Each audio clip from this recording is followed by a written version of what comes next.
Ma fille de 19 ans a passé 7 mois à sculpter une œuvre d'art moderne pour l'anniversaire de ma mère, exprimant son amour et son admiration. Le lendemain, nous l'avons trouvée dans une poubelle. Je n'ai pas crié. J'ai fait ça 9 jours plus tard. Ma mère hurlait de panique, donc je n'avais pas commencé ma matinée en m'attendant à finir dans une poubelle, mais vous savez quoi? La vie a une façon de vous surprendre.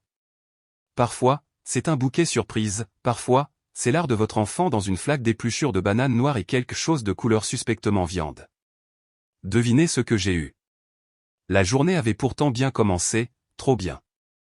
Vous connaissez ce calme étrange avant que quelque chose ne s'effondre? C'était moi, qui entrais dans l'allée de ma mère avec l'optimisme naïf de quelqu'un qui croyait encore en la logique et en la réalité partagée. J'étais là pour l'aider à ranger après sa fête d'anniversaire de ses 65 ans. La célébration avait eu lieu la veille, élégante, dramatique, pleine de bavardages du monde de l'art et très peu de gâteaux. Je n'étais pas resté longtemps. Ma fille, Ivy, avait été l'événement principal, en ce qui me concernait. Elle s'était présentée avec sa sculpture enveloppée comme une relique, 7 mois de sa vie sculptée et poncée en forme, ses nerfs bourdonnant comme des fils sous tension. Je me souviens de ses mains tremblantes lorsqu'elle l'a remise. Elle a également donné à ma mère une lettre, une vraie lettre, avec des mots comme admiration, gratitude et merci de m'avoir inspiré. Ça aurait dû être un moment, ça aurait dû signifier quelque chose. Mais quand je suis entré dans le salon de ma mère le lendemain matin, la seule chose exposée était un dessin au crayon de mon neveu de 10 ans, Noah. Il montrait une maison bancale, un soleil de la taille de Jupiter et un bonhomme bâton que je suppose être grand-mère. Il était encadré, derrière du verre, accroché à hauteur des yeux. N'est-ce pas charmant, dit ma mère quand elle m'a vu le regarder. C'est audacieux, ai-je répondu. Elle a rayonné. Il a un sens des formes si brutes. On aurait dit du poulet cru, pour être honnête, mais bien sûr, faisons semblant que l'enfant qui a mangé un bâton de colle est un prodige artistique en devenir. Je me suis mordu la langue si fort que j'ai goûté du sang, alors j'ai dit, aussi naturellement que possible, où as-tu mis la sculpture d'Ivy? Maman n'a même pas cligné des yeux. Oh, je suis toujours en train de décider où la placer. Pour l'instant, je l'ai rangée en lieu sûr. Tu sais combien on avait de bazar hier soir? J'ai hoché la tête, souri, je n'ai rien dit parce que si j'avais dit ce que je voulais dire, cela aurait impliqué des phrases comme vous vous moquez de moi, et où diable est-elle? Et j'essayais de ne pas tout gâcher. Je me suis dit que c'était bon, que la sculpture d'Ivy était probablement juste enveloppée dans du papier bulle, en attendant son moment. Et puis je suis allé sortir les poubelles. C'était juste une de ces choses normales que l'on fait chez sa mère, prendre un sac, se diriger vers l'arrière-cour, ouvrir la poubelle. J'aimerais pouvoir ne pas voir ce que j'ai vu ensuite. Là, à moitié submergé dans de la laitue moisie et quelque chose de rose qui avait peut-être été des crevettes, il y avait un bord dentelé d'argile grise. Elle avait cette courbe que j'ai reconnue instantanément parce que j'avais vu Ivy mouler cette courbe encore et encore avec ses mains, en la lissant jusqu'à ce qu'elle respire pratiquement. Mon sang s'est glacé. Oh, pas possible. J'ai laissé tomber le sac poubelle, je me suis approché, j'ai ouvert le couvercle à fond, et là était la sculpture d'Ivy, écrasée entre une bouteille de champagne vide et une assiette en papier déchiré imbibée de graisse. Je me suis figé. Je sais que les gens disent ça parfois, mais c'est vraiment ce que j'ai fait. Mon corps a cessé de fonctionner, mon esprit n'arrivait pas à suivre. Puis mon cœur s'est mis à battre, un horrible battement animal, parce que tout ce que je pouvais penser, c'était, Ivy ne peut pas voir ça. Elle ne peut jamais voir ça. Elle a donné son cœur à ma mère, et ma mère l'a jeté à la poubelle, littéralement.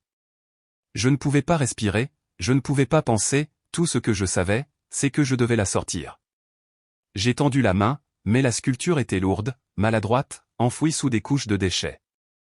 J'ai tiré, mais elle ne bougeait pas, alors j'ai fait la seule chose à laquelle je pouvais penser, je suis monté dans la poubelle. Soyons clairs, je suis une femme adulte, j'ai une carrière, je paie des impôts, j'utilise de l'acide hyaluronique, et j'étais jusqu'aux genoux dans du jus de poubelle en train d'essayer de sauver l'âme de ma fille. La puanteur a été immédiate et violente, comme une trahison fermentée, avec une note de tête de saumon périmée. Je m'en fichais. J'ai creusé, en grinçant des dents, en m'équilibrant maladroitement alors que j'atteignais la base de la sculpture. Elle était maculée de nourriture et de quelque chose de collant que je ne voulais pas examiner, mais je l'avais. Je l'avais dans mes bras. C'est alors que j'ai entendu le rire.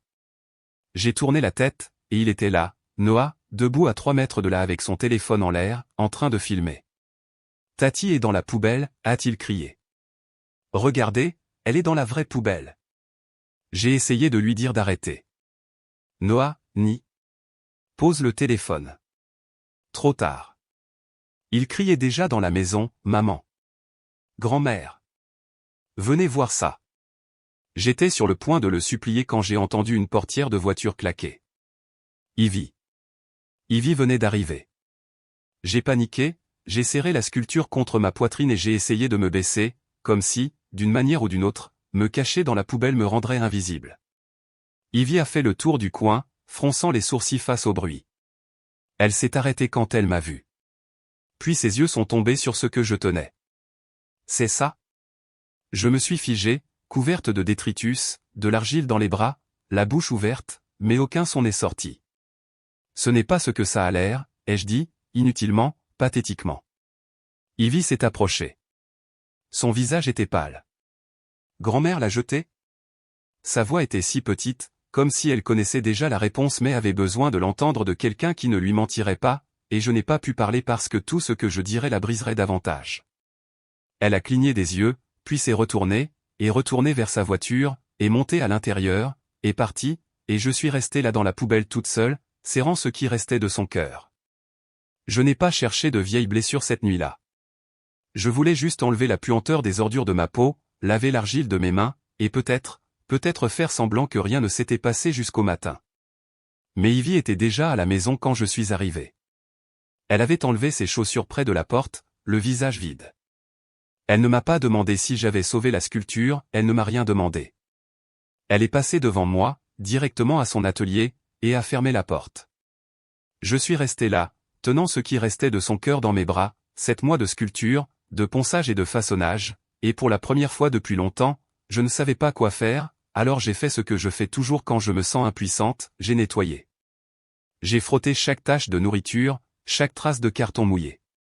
Je l'ai séché soigneusement. Je l'ai remis sur son établi, puis je me suis assise dans le couloir devant sa porte et j'ai regardé le vide pendant très longtemps. Et pendant que j'étais assise là, j'ai pensé à la façon dont nous en étions arrivés là, à la façon dont nous arrivons toujours là. Je suis la sœur aînée, 5 ans plus âgée, pour être exact, et pendant la majeure partie de mon enfance, je me suis senti comme une pause accidentelle dans l'histoire de mes parents, quelque chose qui s'est passé entre les séances de mannequinat et les promotions financières. Notre père travaillait dans la finance, des postes supérieurs. Nous avions de l'argent, pas de l'argent extravagant, mais suffisamment pour que notre réfrigérateur ne bourdonne jamais, que notre maison ait toujours l'air d'un magazine, et que ma mère puisse se retrouver sans jamais se soucier de la facture d'électricité. Il était à peine à la maison, de longues heures, beaucoup de voyages, le genre d'homme qui vous achetait une poupée chère dans une boutique d'aéroport et appelait ça du lien. Mais cela ne le dérangeait jamais d'être le soutien de famille, c'était son truc, fournisseur, valeurs traditionnelles, et tout ça. Ma mère, Judith, en revanche, était toujours en tournée de nouvelles réinventions personnelles. D'abord, elle était mannequin, pas du genre défilé, plutôt du genre catalogue et publicité locale. Elle était belle, elle l'est toujours, même à 65 ans, le genre de beauté qui fait que les gens s'arrêtent en pleine phrase, et pendant un certain temps, cela lui a suffi, jusqu'à ce que ce ne soit plus le cas. Quand elle est devenue trop corpulente pour l'industrie, ce sont ses mots, pas les miens, elle a bifurqué, est devenue critique d'art, a lancé un blog, a chroniqué des galeries, a rejoint quelque chose appelé le Art Appreciator Club, un nom qui a vieilli comme du lait tiède. Notre maison s'est transformée en une porte tournante d'amis artistes, des gens avec des écharpes en juillet et des opinions sur l'espace négatif. Papa n'a rien compris, mais il a hoché la tête, souri, a gardé les lumières allumées. Je me suis souvent demandé si ma mère l'aimait ou si elle appréciait juste la liberté financière qu'il lui donnait pour devenir qui elle avait besoin d'être cette décennie. Et puis est venue ma sœur, Daniela, 5 ans plus jeune, l'enfant doré, le bébé miracle, celle avec des fossettes et du volume et des paillettes dans ses pas. Je me suis dit que c'était parce qu'elle était le bébé que les choses s'équilibreraient, qu'être responsable, serviable et calme finirait par payer. Finalement. Attention, cela n'a pas fonctionné. Daniela pouvait faire une crise de colère au milieu du Guggenheim, et maman appellerait ça un signe précoce d'énergie expressive. J'ai été une fois puni pour m'être essuyé les mains sur une serviette au lieu de les laisser sécher à l'air libre parce que, tu ne sais pas ce que le tissu fait aux huiles dans la peinture. Mais j'ai accepté. J'étais l'aîné. J'ai enduré. C'est ce que je fais. Quand mon père a pris sa retraite, les choses ont changé, pas comme on pourrait l'espérer. L'argent a ralenti, mais pas le style de vie. Maman n'avait pas l'intention de s'adapter. Au lieu de cela, je me suis retrouvé à peu à prendre le relais. Cela a commencé petit, en aidant aux frais des vacances, en couvrant une facture ici ou là, puis cela est devenu plus important, affaires médicales, vols, leur retraite annuelle d'artistes au Nouveau-Mexique. Personne n'a demandé explicitement, ils n'ont jamais eu à le faire, et je n'ai jamais dit non. Puis Ivy est née, ma fille, mon cœur, mon centre, et à partir du moment où elle a pu tenir un crayon, elle a dessiné des formes, des ombres, des gens, des créatures. Elle vivait dans les lignes et les textures. Je ne l'ai jamais poussé vers l'art, il était déjà dans ses os. Maman, bien sûr, l'a remarqué. D'abord, j'étais reconnaissante. Elle a emmené Ivy dans des musées, lui a présenté ses amis artistes, lui a donné des livres sur la sculpture et le modernisme. Pendant un certain temps, j'ai cru, vraiment cru, que ce serait différent, qu'Ivy allait avoir ce que je n'avais jamais eu. Sauf que ce n'était pas différent, c'était pire, parce qu'Ivy ne voyait pas le favoritisme, elle ne sentait pas la glace dans les compliments de sa grand-mère, elle appelait ça de l'honnêteté. Elle n'est pas méchante, disait Ivy. Elle ne sucre pas les pilules. J'adore ça chez elle. Elle a des exigences élevées envers moi. Elle croyait sincèrement que l'approbation de sa grand-mère valait la peine d'être recherchée, que si elle travaillait suffisamment dur, qu'elle créait quelque chose d'assez bien, elle l'obtiendrait. Et pendant 7 mois, elle a fait exactement ça. Elle a sculpté, s'est investie, a manqué des sorties, est restée éveillée tard, a rejeté les premières ébauches de son propre travail comme une professionnelle. Il voulait créer quelque chose de digne, quelque chose qui ferait que ma mère s'arrête et dise plus que juste pas mal. Elle l'a emballé avec soin, l'a amené elle-même, elle a même inclus une lettre. Je l'ai vu l'écrire, la plier, la glisser. Elle ne me l'a pas montré, mais j'ai vu l'expression sur son visage quand elle a scellé l'enveloppe, comme si elle y mettait un petit morceau de son âme, comme si cela comptait. À la fête, elle a attendu le bon moment, a discrètement présenté son cadeau. Ma mère l'a déballé, l'a regardé pendant un long moment et a dit « c'est bien ». C'était tout. Pas de sourire, pas de suivi, pas de « cette partie est intéressante » ou « tu as tellement grandi ». C'est bien. Ivy a souri, hoché la tête, a dit « merci ». Mais plus tard dans la nuit, alors que nous montions dans la voiture, elle a demandé « tu crois qu'elle a aimé ?» J'ai demandé ce qu'elle voulait dire. Elle a dit « c'était bien, mais pas très bien ». Tu crois qu'elle voulait dire AB+ ou juste AB? Elle ne plaisantait pas, elle analysait le ton, la cadence, l'angle du sourire de ma mère, comme si sa grand-mère était une sorte de sphinx du monde de l'art, et qu'Ivy devait juste résoudre l'énigme pour gagner son affection. Elle n'a pas dit très, alors peut-être qu'elle pense que cela a besoin d'être amélioré, ou peut-être que c'est juste sa façon de dire qu'elle a aimé. Qu'est-ce que tu en penses? J'avais envie de crier. Je voulais lui dire que Judith n'était pas une critique, c'était une narcissique en perles, qu'aucun niveau de perfection ne serait jamais suffisant, que c'est bien était probablement la chose la plus gentille qu'elle allait jamais obtenir, mais je ne pouvais pas encore, alors je lui ai juste dit que j'étais fier d'elle, que la pièce était magnifique. Elle a hoché la tête silencieusement pendant un certain temps, puis elle a dit qu'elle ne mentirait pas si elle n'aimait pas, elle le dirait. J'ai aussi hoché la tête, mais dans ma poitrine, quelque chose s'est fissuré, parce que ce qu'elle a dit n'était pas de la gentillesse, c'était du renvoi, poli pour paraître neutre. Je ne sais pas combien de temps je suis resté devant la porte d'Ivy, assez longtemps pour que la lumière du couloir scintille, assez longtemps pour que mon dos commence à me faire mal de cette façon particulière qui vous rappelle que vos années 20 sont définitivement terminées. La sculpture était dans son atelier maintenant, propre, ou aussi propre que j'ai pu la rendre, la lettre aussi, aplatie entre 2 carnets de croquis. Je n'ai rien dit quand je les ai mis là. Que étais-je censé dire? Désolé, grand-mère a traité ton amour comme du compost? Finalement, je me suis levé, j'ai fait une tasse de thé. Je ne l'ai pas bu, j'ai regardé par la fenêtre de la cuisine comme si j'attendais une tempête avec laquelle je pourrais raisonner. Elle est sortie après minuit, n'a pas dit un mot, ne m'a pas regardé, est juste passée dans l'atelier, s'est tenue devant la sculpture et l'a fixée comme si elle l'avait trahi, ce qui, d'une certaine manière, était le cas. Puis elle a baissé les yeux, a vu la lettre. Elle ne l'a pas ramassée, a juste chuchoté, elle a jeté ça aussi. J'ai hoché la tête. Elle n'a pas pleuré, elle n'a pas crié, s'est juste retournée et a demandé d'une petite voix, pourquoi ferait-elle ça? J'ai voulu dire, parce qu'elle ne te voit jamais comme tu la vois, ou parce que certaines personnes ne savent pas comment aimer quoi que ce soit qui ne les reflète pas comme un miroir, ou simplement parce que c'est maman. Mais au lieu de cela, j'ai dit, je ne sais pas. Parce qu'à ce moment-là, tout le reste aurait ressemblé à une excuse. Ivy a hoché la tête une fois et a quitté la pièce, sa porte de chambre a claqué, et je jure que cela a résonné comme une barrière claquée. J'ai regardé la sculpture, les lignes dans lesquelles Ivy s'était investie, les contours sur lesquels elle avait souffert, 7 mois de travail enfoui sous l'ego de quelqu'un d'autre, et maintenant une nouvelle pensée a fleuri, froide et lente, si elle ne fait rien avec cette douleur, elle va la dévorer vivante. Alors je suis parti, je suis allé au magasin de fournitures d'art ouvert 24 heures sur 24. Oui, ils existent, généralement hantés par des adolescents et des hommes qui prétendent que la peinture en aérosol est une philosophie. Je suis entré avec un panier et une mission, pinceau, toile, acrylique, fusain, outils de sculpture, argile, suffisamment de fournitures pour reconstruire la chapelle Sixtine pendant un orage. Le commis a haussé les sourcils. Tu ouvres une école? Non, ai-je dit, une guerre. Quand je suis rentré à la maison, Ivy n'était pas sortie. Je n'ai pas frappé, j'ai juste tout installé dans son atelier. Pas de discours, pas de pression, juste les outils alignés comme une invitation. J'ai laissé la porte entr'ouverte. Vers midi, elle a grincé en s'ouvrant. Ivy est apparue, toujours avec les vêtements d'hier, des cernes sous les yeux, une expression indéchiffrable.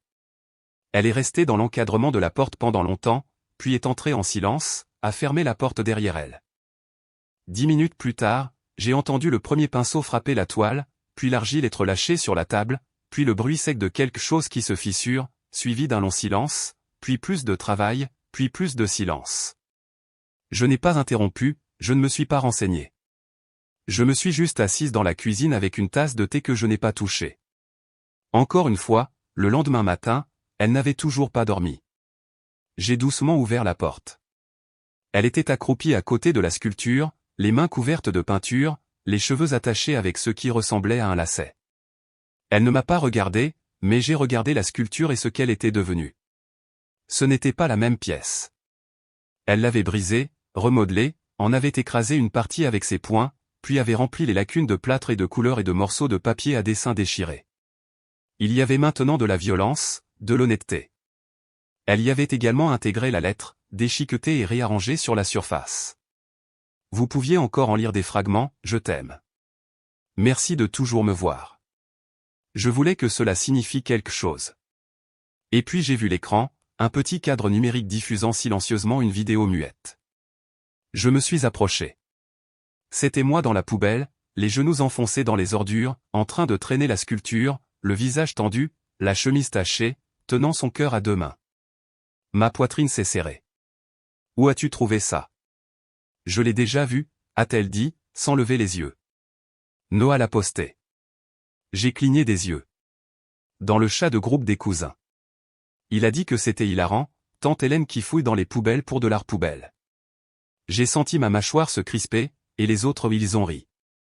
Elle s'est essuyé le visage avec sa manche. L'un d'eux a mis un emoji raton laveur en dessous. Je n'ai rien dit pendant un moment, puis j'ai demandé, alors tu l'as utilisé. Elle a haussé les épaules. Si tout le monde va se moquer de moi, autant que cela fasse partie de l'œuvre. J'ai reculé, je l'ai regardé, j'ai regardé la pièce, j'ai regardé les fragments d'une fille qui essayait de transformer le rejet en quelque chose qui avait du sens, et j'ai pensé, non, on ne va pas laisser ça mourir dans un chat de groupe familial. Cet après-midi-là, j'ai loué une galerie, un petit endroit miteux du centre-ville qui était autrefois un garage de mécaniciens et qui sentait encore légèrement l'huile, parfait. J'ai apporté la pièce moi-même, je l'ai installée dans le coin sous un éclairage neutre, je n'ai rien accroché au mur, juste la sculpture, les fragments de la lettre, la vidéo en boucle de moi dans la benne, une histoire en 3 dimensions. Quand Ivy est entrée et l'a vue, sa bouche s'est ouverte. Tu ne peux pas montrer ça. Je peux.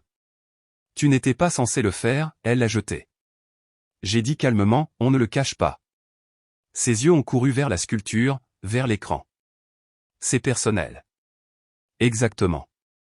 Elle s'est tue, puis elle a dit, non pas avec colère, juste fatiguée, et si les gens ne comprennent pas. Ils n'ont pas besoin de comprendre, ai-je dit. Ils doivent juste le voir. Ce soir-là, j'ai passé quelques appels, des critiques à qui je n'avais pas parlé depuis des années, des amis d'amis, un type qui avait autrefois critiqué une exposition de craie sur trottoir comme si c'était le Louvre. Je leur ai raconté l'histoire, je leur ai parlé d'Ivy, je leur ai parlé de maman. La plupart n'ont pas répondu. Un l'a fait. Il est venu le lendemain matin, a fait le tour de la sculpture 2 fois, n'a rien dit, puis a regardé Ivy droit dans les yeux et a dit « Ceci a sa place dans notre prochaine exposition ». Elle a cligné des yeux. Sérieusement? Il a hoché la tête. Les gens ont besoin de ressentir quelque chose à nouveau. Cela ressemble à quelque chose. Quand il est parti, Ivy s'est tournée vers moi, stupéfaite. Qu'est-ce que tu as fait? J'ai haussé les épaules. J'ai sorti les ordures. L'exposition a eu lieu 4 jours plus tard.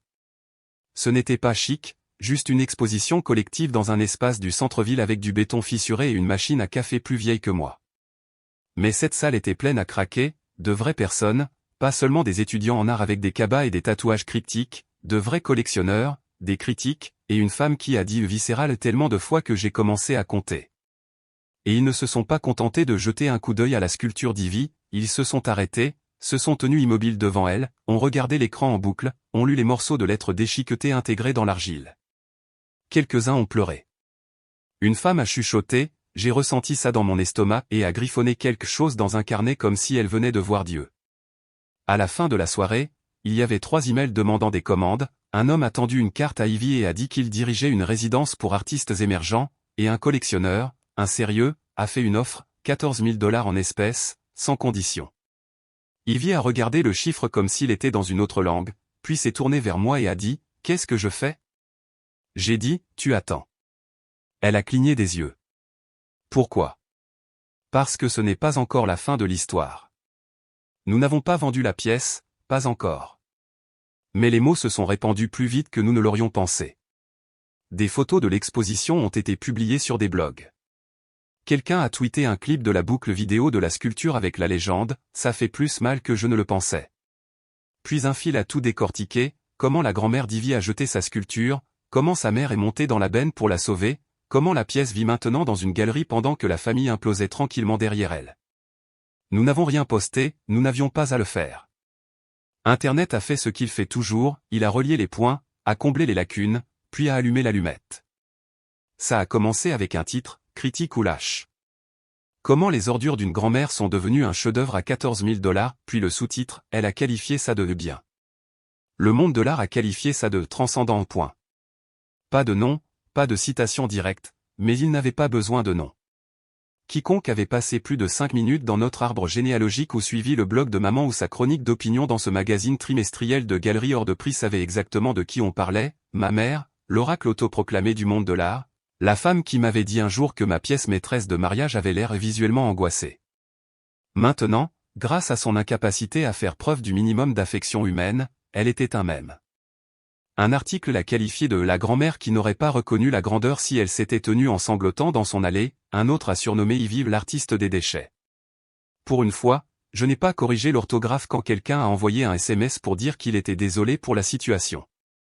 Les appels d'excuses ont commencé par des proches, puis des amis artistes, puis des inconnus qui se souvenaient de maman lors d'un événement de galerie il y a une décennie, des gens qui demandaient si c'était vraiment vrai, si c'était mis en scène, si c'était une expérience artistique.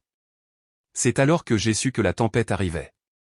2 jours plus tard, elle est arrivée, maman et papa à ma porte d'entrée, comme un jour de jugement en pantalon beige et écharpe en soie.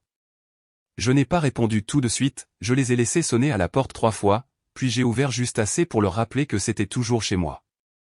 Maman est entrée de toute façon, papa a suivi, bien sûr. Elle était furieuse, cette couleur serrée dans les joues, ce qui signifiait que j'allais être accusé d'une trahison plus grande qu'un meurtre mais légèrement inférieur à la réfection de ces chaises de salle à manger sans permission. Tu dois arranger ça, a-t-elle grogné. Je me suis appuyé sur le cadre de la porte. Bonjour à vous aussi. Elle a jeté une copie du Journal of Visual Culture sur ma table. La sculpture d'Ivy était en couverture. En gras, l'objet blessé est la vérité. Il me traite de sans-cœur, a-t-elle dit, il me traite d'irrélevante. Eh bien, j'ai dit, l'une de ces choses est une question d'opinion. Elle n'a pas ri. Papa s'est éclairci la gorge comme s'il était sur le point d'essayer la diplomatie. Il a ouvert la bouche, mais maman l'a interrompu d'une main levée. tu vas te rendre public et dire que c'était un malentendu, a-t-elle ordonné, que la poubelle était symbolique, que je ne l'ai jamais jetée, qu'Ivy et moi l'avons planifié ensemble. J'ai cligné des yeux. Attends, est-ce que tu me demandes de mentir, ou est-ce que tu te mens à toi-même aussi? Elle a tressailli, s'est reprise. C'était un exercice de critique, a-t-elle continué, les yeux brillants, un défi artistique que je lui guidais. J'ai toujours cru en son potentiel. J'ai laissé cela en place pendant une seconde, juste là dans l'air comme du parfum avarié, puis j'ai dit, maman, tu n'as pas jeté son art pour l'inspirer, tu l'as jeté parce que tu ne pensais pas que ça comptait. Elle s'est tue, ce bref silence dangereux, puis, je suis exclu. Bien. Nous ne pouvons pas payer l'hypothèque, a dit papa doucement. Il y avait. Je l'ai regardé, ce n'est plus mon problème. Il a cligné des yeux. Tu aides depuis des années. Oui, ai-je dit, et puis ta femme a jeté l'âme de ma fille à la poubelle, alors j'ai arrêté. Maman s'est approchée de moi comme si elle était sur le point de prononcer un grand monologue, mais je l'ai devancée. Tu veux un communiqué de presse? En voici un, je t'ai coupé, financièrement, émotionnellement, légalement, si je le dois. C'était ton choix. Tu nous punis, a-t-elle sifflé. Non, ai-je dit, je suis juste fatigué de faire semblant que tu ne t'es pas fait ça à toi-même. J'ai fermé la porte avant qu'elle ne puisse répondre, et pour la première fois de ma vie d'adulte, je n'ai pas ressenti de culpabilité à ce sujet. Une semaine plus tard, la sculpture d'Ivy a été invitée à une exposition collective à New York, puis à une autre à Berlin, puis quelqu'un a demandé si elle pouvait faire une série d'impressions limitées des fragments intégrés et de la boucle d'écran. Elle n'avait même pas terminé sa 2e année d'université. Cette offre de 14 000 $? Nous l'avons refusée. Finalement, elle s'est vendue 32 000 $ à un collectionneur qui l'a qualifiée de l'œuvre d'art la plus émotionnellement honnête que j'ai jamais vue de quelqu'un de moins de 25 ans. Ivy n'y croyait pas, n'y croit toujours pas vraiment, mais elle a recommencé à dormir et à manger et à esquisser des choses juste parce qu'elle en avait envie. Et puis, juste au moment où je pensais que la poussière pourrait retomber, nous avons reçu l'avis juridique de ma sœur, Daniela, bien sûr. Son email ressemblait à une présentation PowerPoint mesquine. Son fils, Noah, affirmait-elle, avait filmé la vidéo qu'Ivy a utilisée dans la sculpture, ce qui en faisait sa propriété intellectuelle. Elle demandait 30% des recettes, rétroactivement. Ma phrase préférée, en tant que tutrice légale, je suis obligé de protéger ses droits créatifs. J'étais à moitié en train de rire quand j'ai reçu la seconde, de maman, qui revendiquait la copropriété de la sculpture au motif qu'elle était le reflet de leur relation commune et qu'aucune œuvre d'art n'existait dans le vide. Elle soutenait qu'elle était un catalyseur nécessaire et que sans elle, l'art n'existerait pas. Je voulais encadrer ça et l'accrocher dans une galerie, avec l'étiquette narcissique à la lumière naturelle. Alors nous avons fait appel à un avocat. Ivy a pleuré le soir où nous avons déposé la réponse, non pas parce qu'elle avait peur, mais parce que la trahison semblait si calculée maintenant, comme s'ils n'avaient pas seulement jeté son travail, ils essayaient de tirer profit des décombres. Le procès n'a pas duré longtemps. Noah avait posté la vidéo lui-même dans un chat de groupe avec 16 proches, pas de filigrane, pas d'avis de droit d'auteur, pas de restrictions, juste un clip tremblant de moi dans les ordures et la légende, ma tante est vraiment dans la benne. L'avocat de Daniela a essayé de soutenir que c'était toujours sa propriété intellectuelle. Notre avocat a répondu, bien sûr, mais Ivy ne l'a pas volée, elle l'a utilisée dans le cadre d'une œuvre d'art plus large et transformatrice. C'est un commentaire, c'est une expression émotionnelle. C'est une utilisation équitable. Le juge a acquiescé, a dit quelque chose comme « c'est de l'art, pas du piratage » et a jeté le tout comme s'il appartenait à la même poubelle dont je suis sorti. L'affaire de Daniela s'est effondrée avant même d'avoir décollé. Quant à maman, le juge lui a posé une seule question, « Avez-vous sciemment jeté la sculpture et la lettre qui l'accompagne de votre petite fille ?»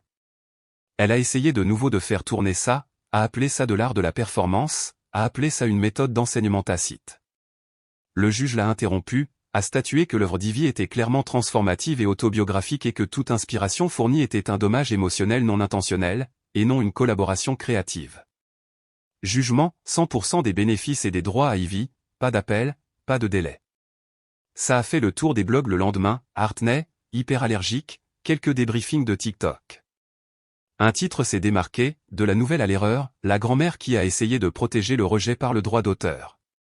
Daniela a cessé de répondre aux appels. Maman est restée silencieuse, son blog n'a pas été mis à jour depuis. Mais Ivy, elle est de retour au studio en train de travailler sur quelque chose de nouveau, Pas de reste cette fois, pas d'écran, juste ses mains dans l'argile. La dernière fois que j'ai jeté un coup d'œil, elle m'a souri, un vrai sourire, pas reconnaissante, pas en quête d'approbation, juste présente, ce qui, pour nous, pourrait être l'art le plus radical de tous. Ça fait 3 ans. Ivy est diplômée avec mention. C'est une artiste qui travaille maintenant, avec son propre studio, ses propres étudiants, et un calendrier plein de commandes. Elle enseigne à temps partiel dans le même collège qui l'a autrefois terrifiée. Apparemment, la peur ne peut pas rivaliser avec quelqu'un qui a traversé pire qu'un cercle de critiques. Nous n'avons pas de nouvelles de mes parents ou de Daniela, pas directement, mais le bruit court. Ils ont vendu la grande maison, ont déménagé dans quelque chose de modeste dans la banlieue. Maman a été aperçue en train de travailler à temps partiel dans une boutique de cadeaux de galerie, pliant des cartes postales à côté des stamps d'artistes qu'elle avait l'habitude de critiquer, poétiques, vraiment. Et nous? Nous allons bien, mieux que bien. Mais dites-moi, suis-je allé trop loin, ou juste assez loin? Faites-le moi savoir dans les commentaires, et si vous voulez d'autres histoires comme celle-ci, n'oubliez pas de vous abonner et d'appuyer sur la cloche.